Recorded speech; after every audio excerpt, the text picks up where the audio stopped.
Selamat malam teman-teman, izin memperkenalkan diri, nama saya Laura Pratipaut, NIR 0305240327. Di sini saya akan menjelaskan terkait biaya usaha tani budidaya temulawak. Nah, langsung saja kita di sini ada upah gaji. Upah gaji karyawan tuh setiap pekerjaannya itu mendapatkan 25.000 dan masing-masing pekerja itu berbeda-beda, ada yang 10 orang, 4 orang dan seterusnya. Langsung saja di sini biayanya itu didapatkan dari mana? Dari biaya satuannya itu dikalikan jumlah orang yang bekerja pada saat itu, maka didapatkan 250.000, bisa lihat. Terus tinggal geret lagi ke bawah. Sama juga di bagian pupuk anorganik. Di sini total biaya tetap upah gaji karyawan tuh didapatkan dari kita menjumlahkan semuanya dengan kode sum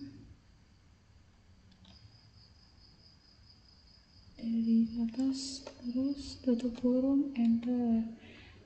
Begitu juga di bagian pupuk anorganik.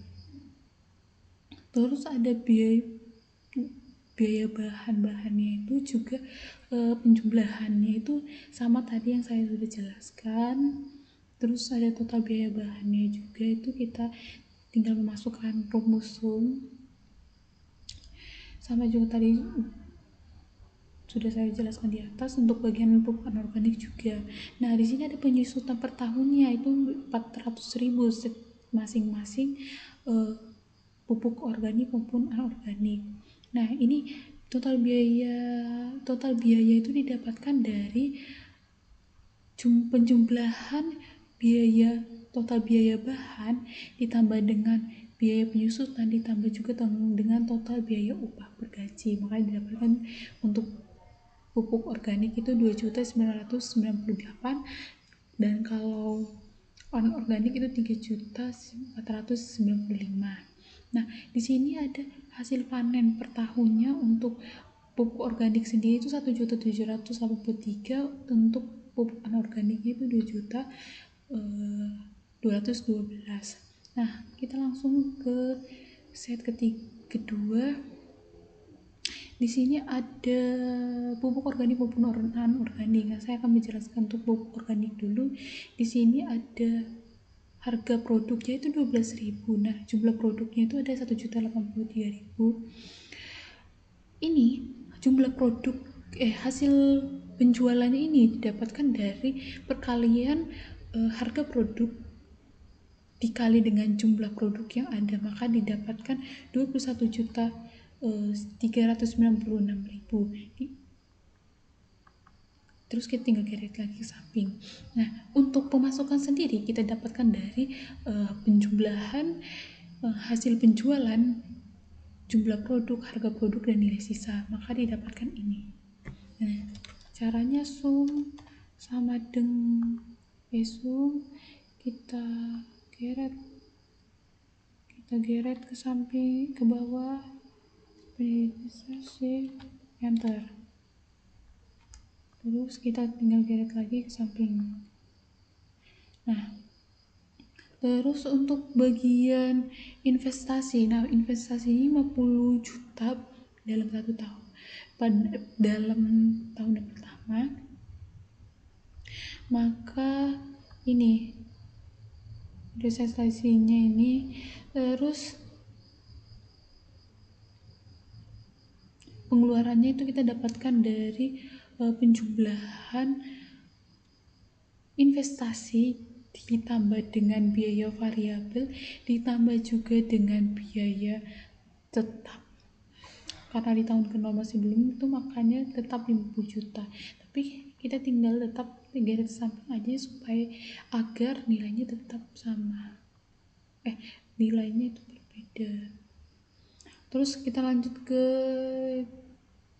biaya tenaga kerja harian, itu kita jangan langsung tulis 250.000, tapi kita menggunakan rumus sama dengan sum. Kita kembali ke set yang pertama dan kita pencet harga. Nah, di bagian sini biaya bukan lantuk. tutup. Kenapa kita melakukan ini? Karena ketika ada perubahan di bagian set 1, set kedua juga akan berubah nilainya. Terus begitu juga untuk pembukaan dasar, untuk penanaman dan seterusnya. Nah, kita tinggal geret lagi ke samping seperti ini. Untuk ini bukan kita geret, tapi kayak sama dengan kita pencet ini terus enter, terus kita geret ke samping, karena kalau kita melakukan itu nilainya berbeda. Sama juga kita melakukan untuk semuanya ini. Terus kita lanjut ke biaya tetap. Nah, biaya tetap di sini cuma hanya ada penyusutan, maka kita tuliskan 400.000. Terus keuntungannya didapatkan dari pemasukan dikurang dengan pengeluaran. Nah, karena di sini tahun ke-0 masih 50 juta, belum ada pemasukan, maka tetap juta tuh, tapi kita tarik ke samping. Gini. Terus kita lanjut ke DF. Nah, DF-nya di sini adalah 15%. Kita langsung aja ke rumusnya. Nah, rumusnya itu 1 dibagi dengan 1 ditambah D40. D40 adalah DF ini. Nah, terus dikalikan dengan tahun yang kita mau ini. Nah, karena di sini tahun ke-0, maka di ini kita mencet tahun ke-0. Oh my god. Nih, tahun ke-0. Enter. Nah, kita tinggal juga geret ke samping DF-nya.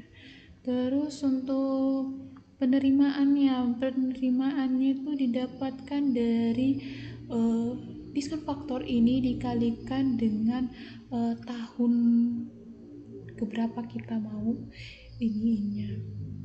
Terus kita tinggal sama lagi, kita tarik ke samping untuk harga yang sama. Terus PV keuntungannya didapat diskon faktor dikalikan dengan keuntungan, maka didapatkan, karena di tahun ke-0 masih min, maka dihasilkan min 50 juta, tapi selanjutnya enggak. Nah, kita lihat lagi. Terus NPV-nya kita mendapatkan 60 juta, itu didapatkan dari penjumlahan keuntungan selama 5 tahun ya, maka didapatkan 16.831.189.000. Terus gross BC didapatkan dari sini. Kita menjumlahkan biaya PV penerimaan selama 5 tahun, terus dibagi dengan PV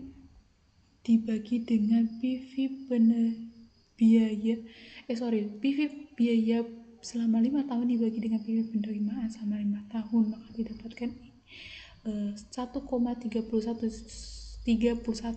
yang mana artinya setiap RP1 biaya yang dikeluarkan akan menghasilkan keuntungan kotor sebanyak 1,31. Terus net BC-nya didapatkan dari sini.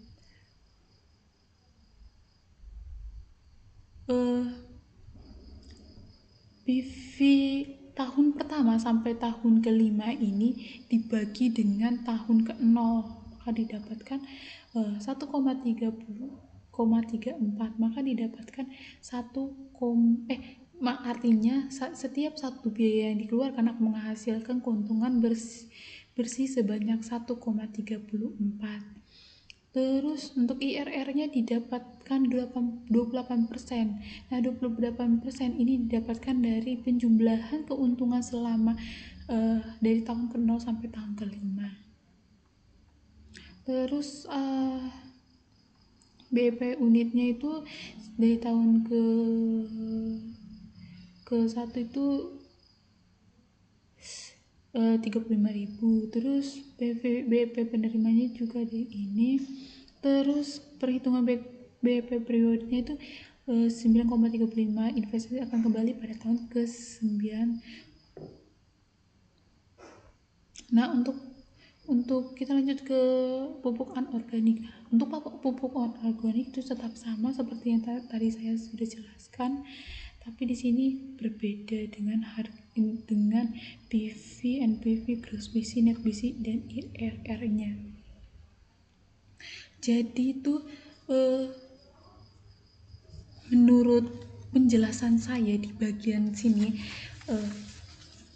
berdasarkan yang dari tadi saya jelaskan dari pupuk organik maupun anorganik, saya menganalisis kelayakan tersebut dapat disimpulkan usaha produk anorganik lebih menguntungkan dibandingkan pupuk organik. Kenapa bisa dikatakan gitu? Karena bisa ditunjukkan oleh nilai keuntungan NPV dan IRR yang lebih besar serta waktu pengembalian modal lebih cepat dibandingkan dengan pupuk organik. Oke, sekian penjelasan dari saya. Sekian dan terima kasih.